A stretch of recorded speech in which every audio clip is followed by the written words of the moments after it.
मैं रेलवे की बात कर रही हूँ अध्यक्ष महोदय। रेलवे के लिए 2.4 लाख करोड़ के पूंजीगत व्यय का प्रावधान किया गया है।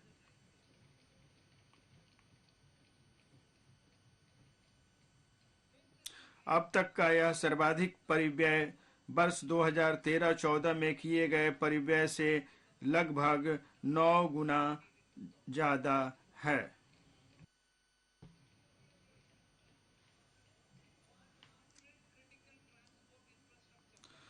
संभार तंत्र, लॉजिस्टिक, पत्तनों, कोयला, इस्पात, उर्वरक और खाद्यान्न क्षेत्रों के लिए शुरू से लेकर अंत तक संपर्क साधने के लिए 100 महत्वपूर्ण अवसंरचना परियोजनाएं अभिज्ञात की गई हैं। इन परियोजनाओं को निजी स्रोतों से 15,000 करोड़ रुपए सहित 75,000 करोड़ रुपए के निवेश के साथ प्राथमिकता दी जाएगी। क्षेत्रीय संपर्कता, हवाई क्षेत्र कनेक्टिविटी में सुधार करने के लिए 50 अतिरिक्त हवाई अड्डों, हेलीपोर्ट, वाटर एरोड्रम और एडवांस लैंडिंग ग्राउंड का पुनरुद्धार किया जाएगा। भविष्य के संधारणीय शहर।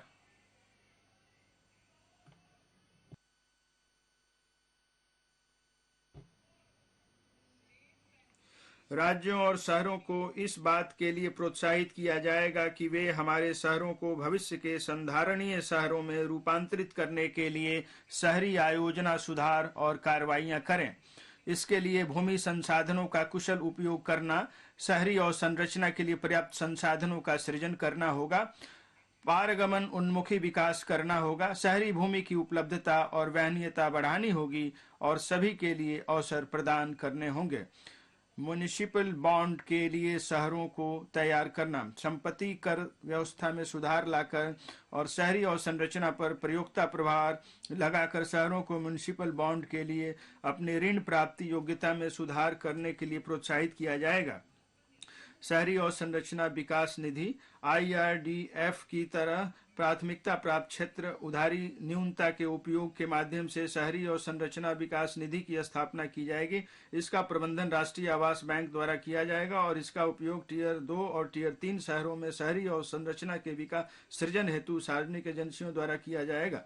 राज्यों को UIDF का उपयोग करते समय उपयुक्त प्रयोक्ता प्रभारों को लागू करने के लिए 15वें वित्त आयोग के अनुदान के साथ साथ मौजूदा स्कीमों से संसाधन जुटाने के लिए प्रोत्साहित किया जाएगा। हम इस उद्देश्य के लिए 10,000 करोड़ प्रति वर्ष की राशि उपलब्ध कराने की उम्मीद करते हैं। शहरी स्वच्छता, सभी शहरों और कस्बों में सेप्टिक टैंकों और सीवरों का मल कीचड़ बाहर निकालने के लिए मैन होल को मशीन होल के रूप में प्रयोग करके 100% मशीनी तरीके से साफ किया जाएगा।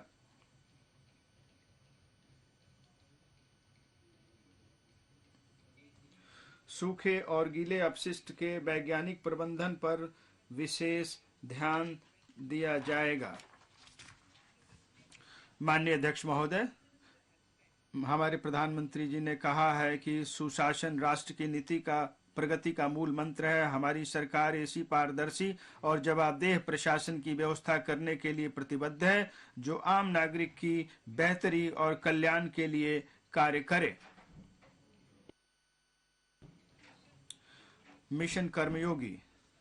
मिशन कर्मयोगी के अंतर्गत केंद्र, राज्य और संघ राज्य क्षेत्र सिविल सेवकों के लिए क्षमता निर्माण योजनाएं तैयार और क्रियान्वित कर रहे हैं।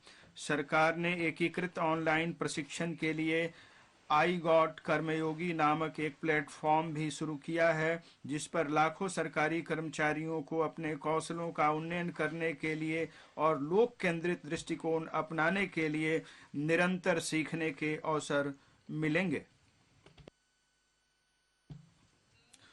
महोदय, व्यापारिक सुगमता को बढ़ावा देने के लिए 39,000 से अधिक अनुपालनाओं को कम किया गया है और 3,400 से अधिक विधिक उपबंधों को अपराध की श्रेणी से हटाया गया है।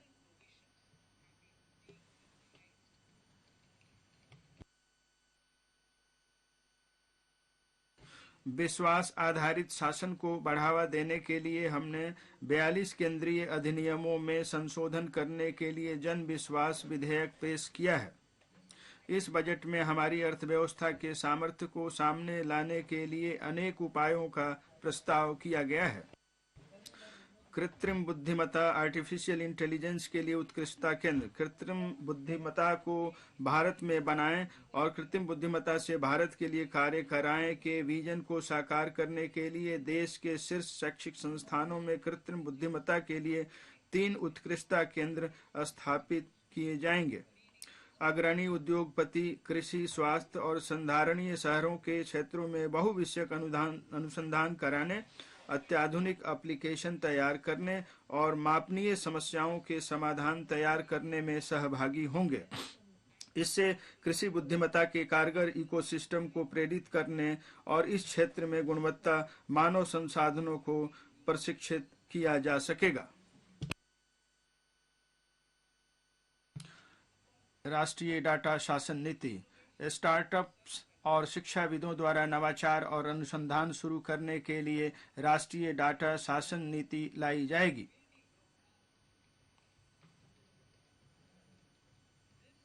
इससे अज्ञात नाम से आने वाले डाटा तक पहुंच बनाने में मदद मिलेगी। अपने ग्राहकों को जाने प्रक्रिया का सरलीकरण किया जाएगा। एक आकार सबके लिए उपयुक्त के बजाय जोखिम आधारित मानदंड अपनाकर केवाईसी प्रक्रिया को सरल बनाया जाएगा। वित्तीय क्षेत्र के विनियामकों को ऐसी केवाईसी प्रणाली रखने के लिए प्रोत्साहित किया जाएगा जो डिजिटल भारत की जरूरतों को पूरा करने के लिए सहज हो सके।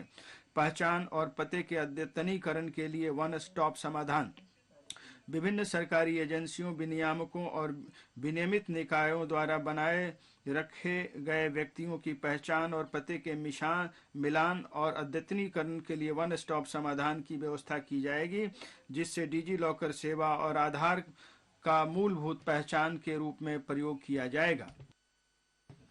अध्यक्ष महोदय, सामान्य बिजनेस पहचानकर्ता जिन बिजनेस प्रतिष्ठानों के लिए अस्थायी खाता संख्या होना अपेक्षित है, उनके लिए विनिर्दिष्ट सरकारी एजेंसियों की सभी डिजिटल प्रणालियों के लिए पैन को सामान्य पहचानकर्ता के रूप में प्रयोग किया जाएगा। इससे कारोबार करना आसान होगा और इसे विधिक अधिदेश के जरिए कार्यान्वित किया जाएगा।